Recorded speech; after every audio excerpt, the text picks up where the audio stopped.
world seems to be spinning out of control. We live supersized, fast-paced lives while we spend more than we earn. USA Today has published that obesity has been classified as a worldwide health disaster. The rate of obesity in North America is a staggering 65%. Is it possible to take control of our lives and reset our future? Don't you ever wish your body had a reset button? With USANA's 5-day high-fiber cleanse, you can make a clean break.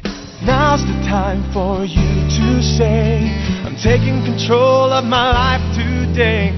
Now you got the vision, you got the plan, and you got the knowledge that you can. So what you'll get is what you said. So reset your life. Reset your life. Reset your life.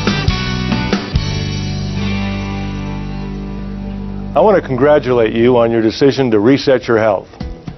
We designed the Reset program to help you kick your carbohydrate cravings, reset your metabolism, and start down the path toward a new and healthier you. More than 2/3 of adults and 1/3 of children in the United States and Canada are now considered to be either overweight or obese. 1/3 of the adult population is presently on a diet, and another third is trying to maintain their weight. In the U.S. alone, we are now spending more than $30 billion each and every year on diets. Unfortunately, many of these diets simply do not work. Medical studies show us that nearly everyone who loses weight on a diet will gain all that weight back and more in just a couple of years. No wonder people are so discouraged. Still, the question remains, why don't diets work? The first answer is simple. Because diets are a short-term solution for a long-term problem. Another reason diets don't work is because they are not balanced. First, we thought the problem was too much fat in our diet. Then we felt the problem was too many carbohydrates in our diet. However, in order to maintain optimal health, you need to be consuming a balance of good carbohydrates, good fats, and good proteins. But the most critical reason that diets do not work is because they fail to address a possible underlying cause of many obesity cases today, which is insulin insensitivity. When you are not as sensitive to your own insulin, your body not only begins storing additional fat, but it also literally holds on to that fat like a sponge holds on to water. In 1981, Dr. David Jenkins introduced a new concept for how quickly our bodies are able to absorb long chains of sugar which make up carbohydrates. He had his patients eat a particular carbohydrate like bananas or apples or bread or potatoes or green beans, and then measured how quickly these foods caused their blood sugars to rise. He then compared this rise in blood sugar to a controlled carbohydrate, which in most cases was glucose.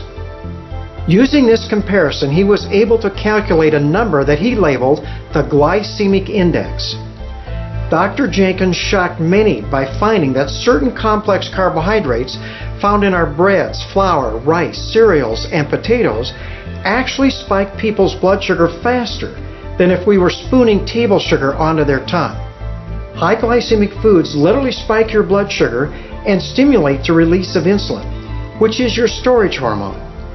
The body needs to control blood sugar in a very narrow range, and insulin drives the sugar into the cell to either be utilized or stored as glycogen or fat. Insulin also blocks the release of fat. So what exactly happens when you spike your blood sugar? When blood sugar rapidly rises, it causes a tremendous release of free radicals, which in turn leads to significant inflammation of the arteries, especially the fine arteries of the muscle called capillaries. This is known as glycemic stress. When you stimulate the release of insulin, your blood sugar drops about as fast as it went up. In fact, in the majority of individuals, the blood sugar will actually drop too low. With low blood sugar, you not only could note shakiness, weakness, and maybe some confusion, but it's also possible to have a seizure or go into a coma.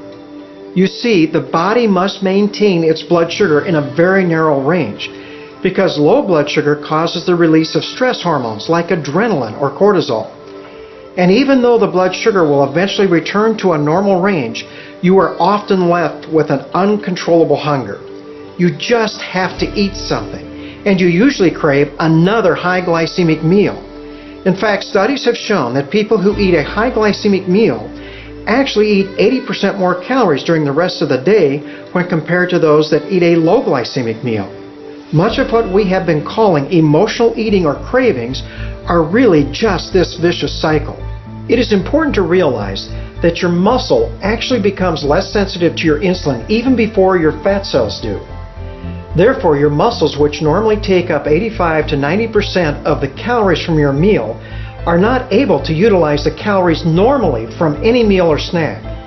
It is like someone has switched the tracks on your glucose train from your muscles to the fat cells of your abdomen.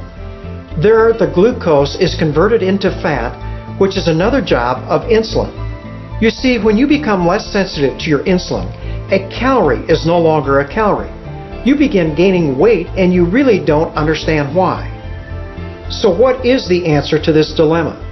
In my practice, I have found that a simple and convenient regimen of low glycemic, balanced foods can reset the body at the cellular level to store less fat. Most people can make this change in about 5 days. They are then primed to reverse this glycemic stress, end their carbohydrate cravings, and become more sensitive to their own insulin again. With the Reset program, you're equipped to lose those first pounds toward your weight loss goal and take that exciting step toward a healthier life. In 5 days, you can break free of your carbohydrate cravings and be on your way to a new, healthier you. You're now ready to reset your health.